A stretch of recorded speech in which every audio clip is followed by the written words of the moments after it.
বোমা সদৃশ বস্তু ও অস্ত্র নিয়ে বিমানটি ছিনতাইয়ের উদ্দেশ্যে উঠে পড়লেও বিমান বাহিনীর কমান্ডো অভিযানে নিহত হন তিনি।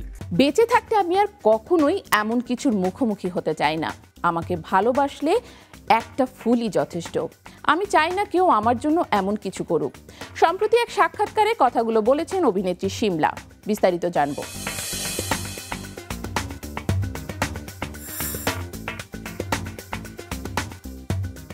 2020 সালের 24 ফেব্রুয়ারি শাহজালাল আন্তর্জাতিক বিমানবন্দর থেকে উড্ডয়নরত বাংলাদেশ বিমান এয়ারলাইন্সের BG-147 বিমানটি ছিনতাইয়ের চেষ্টা করেছিল পলাশ।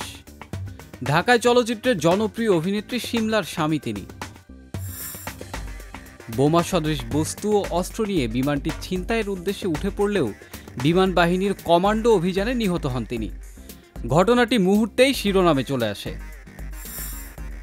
পলাশ বিমানে থাকা অবস্থায় শিমলার সঙ্গে কথা বলার চেষ্টা করেছিলেন, কিন্তু 8 মিনিটের কমান্ডো অভিযানে তার মৃত্যু হয়।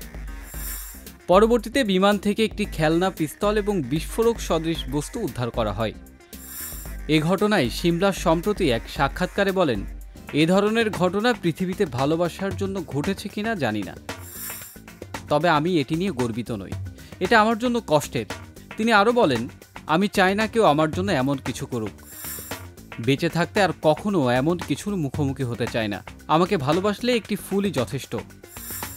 পুলিশ তদন্তে জানা যায়, পলাশের মানসিক সমস্যার কারণে 2018 সালে শিমলা তাকে ডিভোর্স দেন।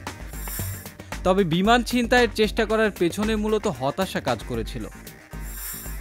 শিমলা বলেন, ওর মানসিক সমস্যা ছিল, তাই আমরা বিচ্ছেদ করি। আমি জানি না সে কেন এমন কিছু করলো। এই ঘটনায় শিমলার নাম সামনে আসার পর সবার মনে ছিল এক প্রশ্ন, স্বামীর মৃত্যুতে শিমলার অনুভূতি কি? শিমলা তার সোজা সাপটা উত্তর দিয়েছেন, এটা খুবই দুঃখজনক, কিন্তু আমি সরকারকে সাহায্য করতে প্রস্তুত।